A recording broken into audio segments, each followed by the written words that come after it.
ថ្ងៃនេះដែរខ្ញុំធ្វើវីដេអូប្រាប់ពីរបៀបចាប់ Grid Line នៅក្នុង Revit ហើយ Grid Line នេះដែរខ្ញុំយកពីគំរូអគារដែលខាងក្រុមហ៊ុនខ្ញុំដេញថ្លៃបាននៅវិសាខាហើយខ្ញុំវាយຂະຫນាត 6200 ហើយ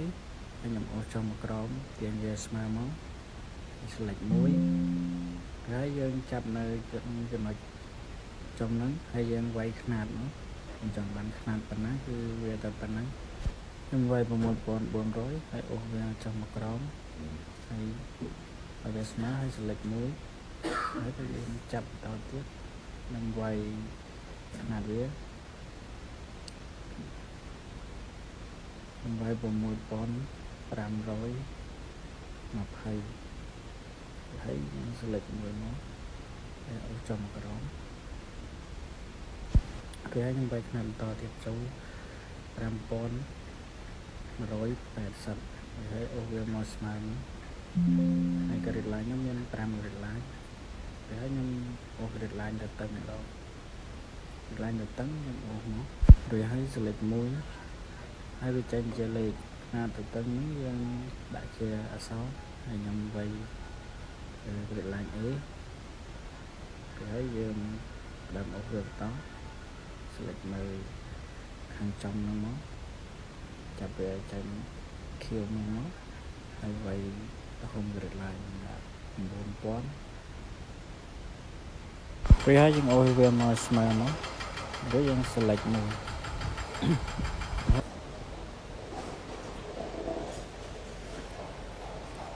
ហើយខ្ញុំចូលទៅ AutoCAD បាយមើលពីអា1ទៅអា1វាវាយមកវា 5540 ហើយមួយទៀត 3460 ខ្ញុំចូលមក Revit ខ្ញុំវាយ 5540 គឺហើយអូសវាមកស្មើ select 1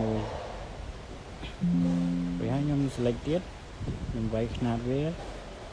3460 ចឹងវាហួសក៏អត់អីដែរចឹង select វាមកត្រង់មកវាស្មើមកពេលហើយខ្ញុំចាប់ Grid Line ប្រឈមហ្នឹងទាញវាចេញមកបន្តិចមក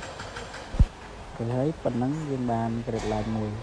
ហើយខ្ញុំចាប់ដើមយើង select វាហើយខ្ញុំមកចាប់ຂະຫນាតវាក្នុងហ្នឹងតែវាត្រូវគ្នាជាមួយຂະຫນាតនៅក្នុង AutoCAD ហើយថ្ងៃនេះនៅក្នុង Office ហ្នឹងវារាំងលឺសលេងខាងតិចដោយសារតែនៅចិត្តការថាសាងសង់ហើយខ្ញុំចាប់ Dimension ពីអា1ទៅអា1ថាវាត្រូវជាមួយនឹងប្លង់របស់ខ្ញុំនៅ AutoCAD អត់ចឹងមើល Dimension នោះខ្ញុំចាប់ពី Grid Line 1ទៅ Grid Line 1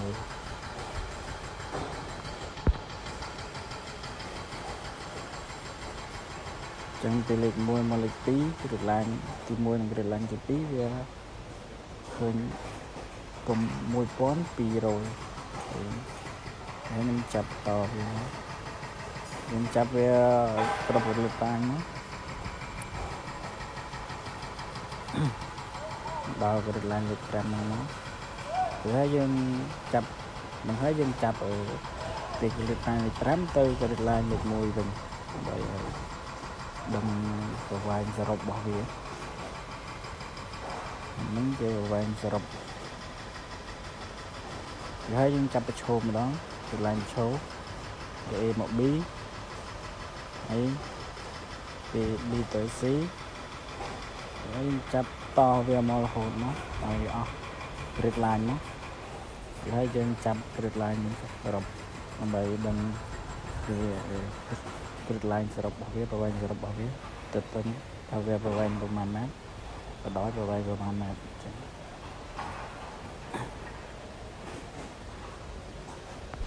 ហើយវីដេអូរបស់ខ្ញុំដែរក៏មានតែប៉ុណ្្នឹងសូមអរគុណ